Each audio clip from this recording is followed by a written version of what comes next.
Thanks for joining us again on the Exploring Mining podcast. Today's interview is with Luciano Duque, founder and CIO of C3 Bullion. The C3 Fund presents a pioneering approach to gold investment, redefining the traditional model. Unlike typical gold allocations where the amount of gold remains unchanged, C3 Fund introduces a dynamic strategy ensuring that the quantity of gold in your portfolio grows over the fund's lifespan. At the core of this innovative model is C3's focused lending to well-managed gold mines secured by mine assets. C3's expert team works closely with each mine, enhancing production and overseeing the effective deployment of capital. Luciano, so great to have you on the show. For listeners that aren't familiar with the C3 Bullion story, can you just start us off there? Briefly, in the past, I worked with Morgan Stanley on the international wealth management side and preparing portfolios for people sometimes require having gold as part of the portfolio. The issue was always that gold has no revenue or income other than the gold appreciation. Other than that, you can buy gold, put it in a drawer, and unless it increases in price, it just stay there. So I was always sort of looking for a way to bring some revenue. Now, a couple of years ago, I met Chris Werner, which is our CEO, and he came in with a very, very interesting idea about lending capital and know-how to gold mines. And the gold mines paying back with physical gold at a discount. And pretty much when you receive gold at a discount and you put it on market at market price, you have a profit. So I realized, oops, there's the revenue that sort of I was looking for to put on a portfolio. So that's when everything started. Started talking with Chris, came up with the idea of doing the fund, applying Chris' business model, and that's how you have pretty much C3 Bullion, a company which is sort of half and half capital markets, portfolio management, and the other half is mining. So that's in a nutshell our story. Can you go a little further into how you work with some of the gold mining companies for that? Like obviously that you get the discounted gold, I feel is rather important for investors to understand. Yes, okay. So going back to the story of the portfolio, usually 2.5%, 5% of your portfolio should be in gold. Some people even have up to a 10%. The problem with gold, it has no revenue. Again, you can buy gold and you put it there, unless it's increasing in price. All right, if you have an increase in price, then you say, hey, I make this amount of money because gold increased in price 20%, and that's it. But if gold stays flat, okay, there's nothing coming from that position. So that's what we're trying to address, and pretty much with our product. Our product is geared to an investor, not mining investor. We're going out of that area. So what we do is we raise capital in a fund. We take that capital, and then Chris and his team of miners, actually within our team, there's 5 QPs, qualified persons, to do 43-101 and the whole story with mining. They found this niche market of mines that are sort of smaller in size, but they are in production, and they need capital and especially know-how. So far, the full team of miners that we have between engineers, geologists, and the like, I think it's almost up to 50 between different people. So what we do then is we raise capital from the investors, we take the capital, give it to the miners, and then go into the mines to find good producing mines. And the whole concept is that we inject capital into the mine as a loan in order to increase production. And that's sort of the key part here. Okay, we're not going into any type of exploration, nothing like that. It's just to increase production, to streamline process, to lower costs. The full team of engineers go there and help the mine. All right.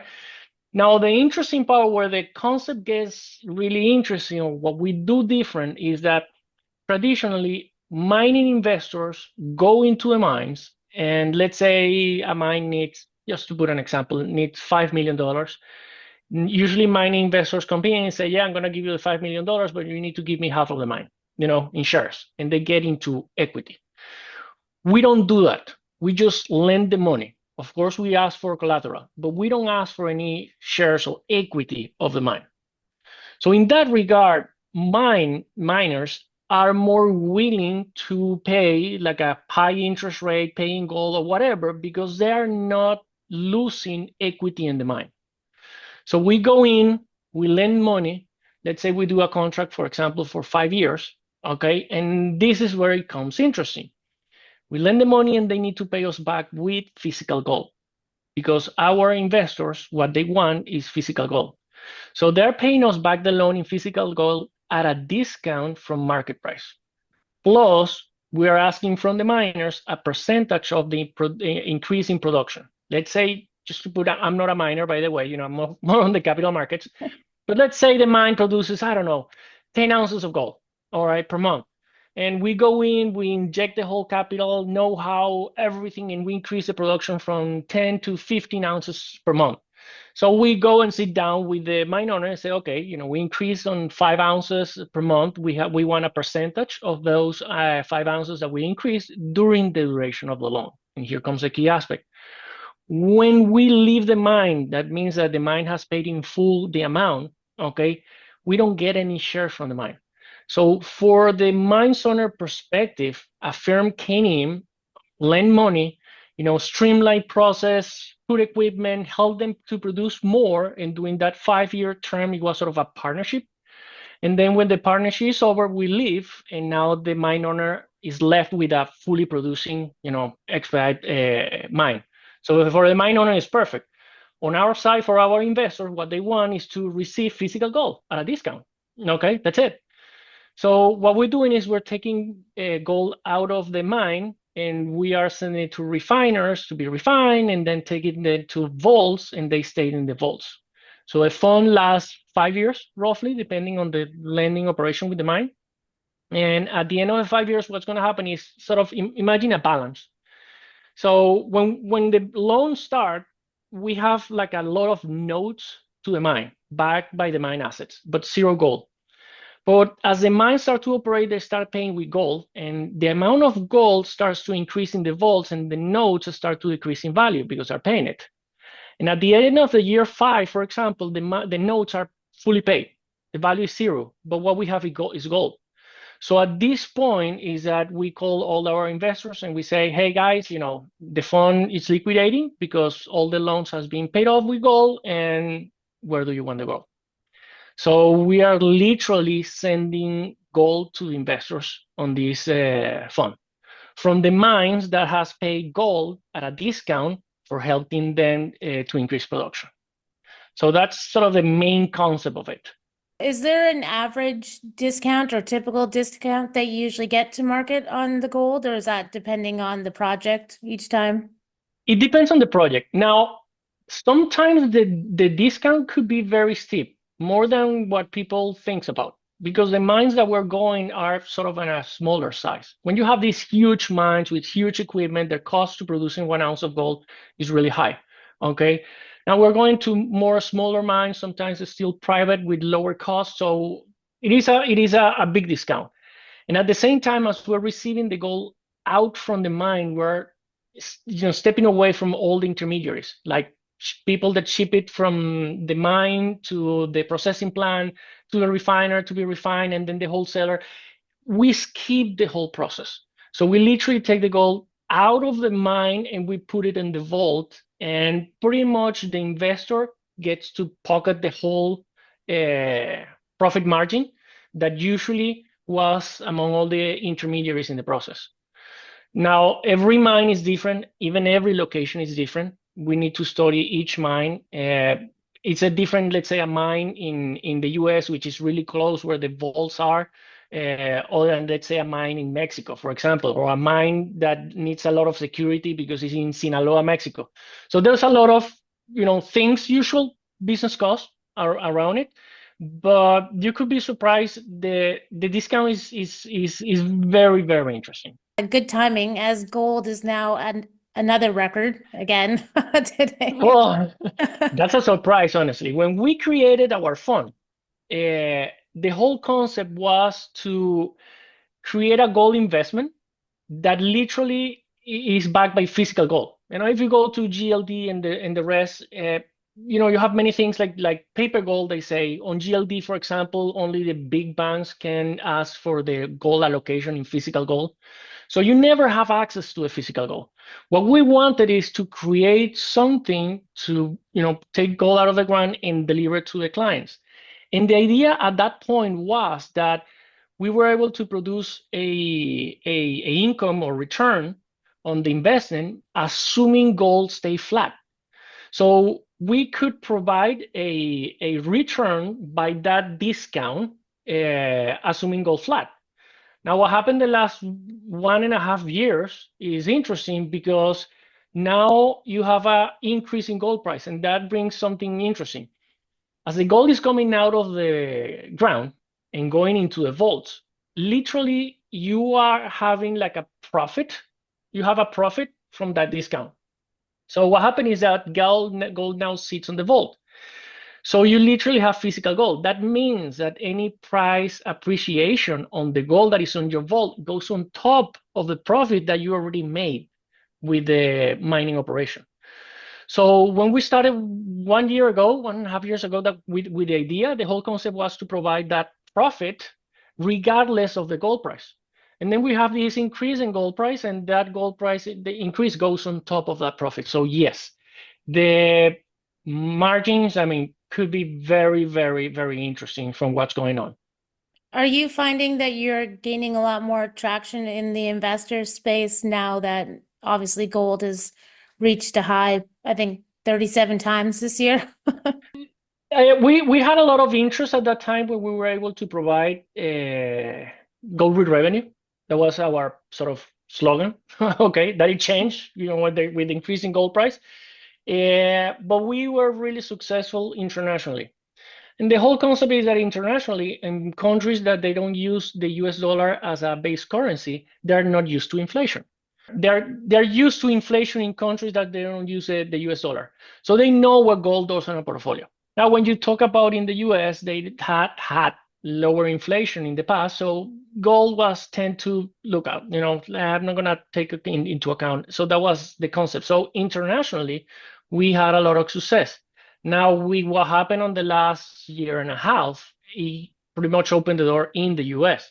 A lot of people in the US are asking and looking for ways to get involved in gold. So that one is super interesting. What has been going on the past, since the year started, and honestly, we don't see an end to it. The goal going back to under $2,000 an ounce. I don't think we're gonna see that again in our lifetimes. And the fact with our fund that we are literally able to send gold to investors, there are not many products out there where the whole business concept of the fund is the delivery of the gold. Okay, some other funds out there, they say, yes, we're gonna send 5% of our fund in physical gold every year. So they have a cap. We don't have a cap. The fund is made that at the end of the lifetime of the fund, which is around 5 years, we're literally liquidate the fund and send gold. And there are not many things out there like this one. Obviously, with the US elections coming up and geopolitical tensions, I feel everywhere on the planet. What are some of your predictions for gold, and what are you anticipating, or what are you seeing out there? Look, when you have volatility in the market, goes up, okay? But I like to see sort of pass on that one, because people might say, hey, yes, elections are over, next year everything is more stable, what's going to happen? It's interesting. For example, if you look at this way, Basel is the regulations, sort of guidance that banks use in terms of calculating reserves and things like that. Basel III, I think, came out with 2019, I believe, but it was 1.5 years ago, I believe, that they finally said, okay, we're applying Basel III. And Basel III makes a different calculation regarding the way gold is calculated within a bank reserves. And paper gold was moved out from tier 1 to tier 3 in terms of how you calculate the bank reserves. So tier 1 continued to be gold, like physical gold. So in order to a bank to do their calculations on reserve and assuming or saying that they have gold as part of their reserve, it has to have access to physical gold. So that's one of the reasons that we believe is the increase in gold purchases that happened with central banks starting last year, because Basel III is starting to be enacted. And if I'm not mistaken, it's going to be something like July 2025, where going to be some inspections or something like it, where that calculation needs to take into account. So that's very interesting regarding institutions buying physical gold. And that's where we see pretty much our fund, given the fact that we are delivering physical gold.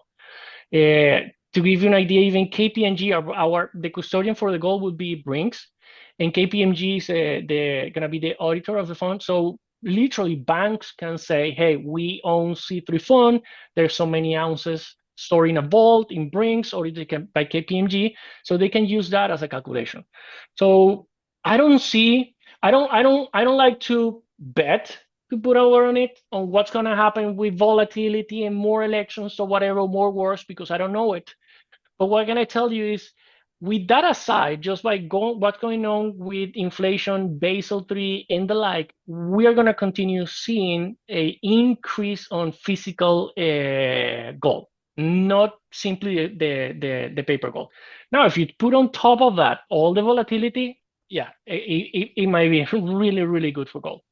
And always my suggestion is to everybody, keep your healthy 2.5%, 5% of your portfolio in gold.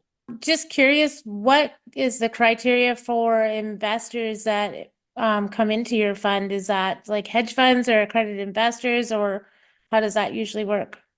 It's accredited investors, and we are trying to make it. Let me put it this other way. Traditionally, if you wanted to be part of a mine, you can either buy shares of a mine, but you're never going to receive like physical gold. You receive dividends. If there are dividends, they don't send you gold. Now, if you want the gold, you have to actually buy the mine, and that requires a ton of money. So traditionally, mining investors are the ones that has gone into mining investment. So what we did with this was to pretty much open the door now for not everybody, because it's accredited investors, but investors that traditionally shy away because they didn't want to get involved into the mining side of it. Okay, now they can invest through C3 funds, and C3 funds is the one dealing with the mines and delivering the physical gold that at the end is their objective. On this regard, it was very interesting. A few years ago, there was an interview on this guy, Kevin O'Leary, Mr. Wonderful. Okay. And if I'm not mistaken, the interview was from Kiko, and they were asking him if he had his gold allocation, and he was like, "Of course, I have my gold allocation. 2.5%, I think he said, in physical gold." And the interviewer asked him, "But why don't you go to the miners instead of the physical gold?" And he said something very interesting. He said, "Miners are a mess. The gold is still on the ground. The miners don't know exactly how to operate some things. They spend too much money and whatever." He said, "I want the gold out of the ground, not the miner." And with that mentality is the majority of the investors out there. When you go from the mining crowd, go out of the mining crowd, they say, "Hey, I want the gold, yes. If at a discount, perfect, but I don't want to deal with the mine." That's where we come in. So who are our investors in the fund? Pretty much every accredited investor that want to have a gold allocation where they will have physical access to physical gold without having to deal with the mine. So now we are opening the door to more people, pretty much. I love that you're basically de-risking investing in mining, which is fantastic. Yeah, and the fact that when we lend the money, it's a lend. It's what you call a private lend. Okay, so it's not that we get shares of the mine and then sometimes you have the risk of cleaning up the mine or whatever. Okay, we just lend the money and they pay us back. So it's sort of very limited. We don't get involved in mines that are not producing. They have to be producing. They have to have gold reserve on the ground. So there's no exploration risk. There's always the business risk, but because something might happen on the mine, a mine stopped because I don't know, a machine broke down and they might not have enough production that month, for example. But there's no exploration risk. And the other interesting part is that the risk is somehow limited. And why I say limited, you have a operational or business risk when you lend the money and you have all those notes. Remember the concept. But as the mines start paying and paying with gold, okay, your risk start to decrease because now you have this size loan out there and the rest has been paid with gold. And when you have gold in the vault, gold has no counterparty risk. So it's very interesting when you have some operational risk or business risk when you start the fund, but as the mines pay with physical gold, you risk start to decrease, okay, and your amount of gold start increasing, and then we just simply deliver the gold if you want to. And we have been asked, like, there's people saying, "Hey, I don't want gold. Can you send me money?" Yes, we can sell the gold and send you the money. There's other people that say, you know what, now that it's only gold, I want to keep the gold. And yes, the concept is you talk to Brinks, and then Brinks, you open an account with Brinks, and you can move that to your personal account, and you keep the gold, and then you can continue operating with that gold that you have on the vault. So in that regard, many people can now invest pretty much in a limited way on the mines in order to get the gold out, which in the past it was just miners. How many mines are you currently working with? And then can you scale up from there? And what's like sky's the limit or? You have no idea how many mines are after us. We had to stop because most of the mines receive investors that wants to take a big chunk of their company. None of the traditional mining investors show over there and say, I'm going to lend you the money, you're going to pay me back, and then I'm gone. Most of them always want a big chunk of the company. So when we start talking to people, and actually the CEO of a company and our chief operating officer has been involved in gold mines, many years. When we start talking to mine owners about our business plan, wow, that was just crazy. Right now, the number, if I'm not mistaken, is around 32 mines that are right now in line that have provided all the paperwork, okay, in order to receive those lendings. Actually, we have more mines, a lot more mines that we could lend. In average, our size loan is around 5 million, okay? And the fund in theory that we're launching is 50 million, so we could only lend to 10 mines. And we have already 32 in the pipeline, and we have not even started yet. In that regard, we got called 1 month ago. We had a meeting in Ecuador. So the actual government of Ecuador called us because they learned about our business model. And they have a lot of what they call smaller miners that they need help and know-how. And they found super interesting our business model because they say the majority of the mine investors show up here taking ownership of the mines, and there's a lot of like pushback from local miners saying, that people from overseas are going to come over and take ownership of the whole thing, and we're going to lose the whole thing. And when we came up saying, hey, we don't want, your mine. We want you to pay us back in physical gold. We want to make money, but as soon as you pay us back, we're gone. So that business model was amazing for them. And we got called for the Ecuadorian government, and we spent like a week over there. And they're even mentioning about helping them operate some of the biggest mines that they have over there. Not biggest in terms of size, but in terms of biggest of the smaller ones. Okay, they're the ones that are still in private hands.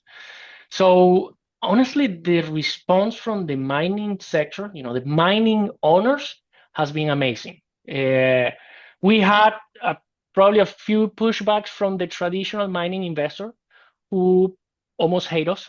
Okay, when you're a mine and this mining investor shows up saying, I'm going to give you the money, but you give me half of your mine. And then we show up and say, we're going to give you the money and the know-how when we don't want your mine. You pay us back and we're gone. Imagine who are they going to pick? Okay. So on the mining sector has been amazing, the response. I love the concept and the idea. Luciano, this has been fantastic. Where can investors or mining companies reach out to you? And then do you want to give last words of advice for the gold sector or what to keep an eye on? The easiest way is going to our website, c3funds.io. And there's several contact us forms. There's even a form if you're a mine owner. You can upload your information over there, and somebody from the firm is going to contact you as we are creating this database of mines.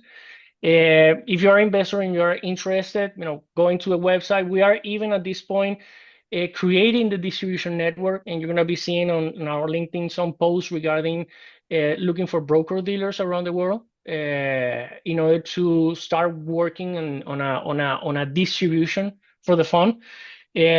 My suggestion to investors is gold is not going down. If you don't have it so far, whatever is C3, like us or GLD or buying physical gold and putting in your drawer, I think it's time to have that that gold allocation in your portfolio. Okay, that 2.5 to 5% of your portfolio should be in precious metals. I mean, whatever it is. It could be any of the public available. It could be us, but whatever you choose, it is time to put that gold allocation in your portfolio. That's my advice. Well, that does it for today's Exploring Mining podcast. If you'd like to be a guest or sponsor for this podcast, please contact investorideas.com. InvestorIdeas.com reminds all listeners to read our disclaimers and disclosures on the InvestorIdeas.com website. All investment involves risk, and this podcast is not meant to be an endorsement to buy or sell securities or products. To hear more podcasts, you can go to investorideas.com/audio. And a reminder, you can also hear our podcasts on iTunes, Spotify, Google Play Music, iHeart.com, TuneIn, Stitcher, Spreaker, and SoundCloud.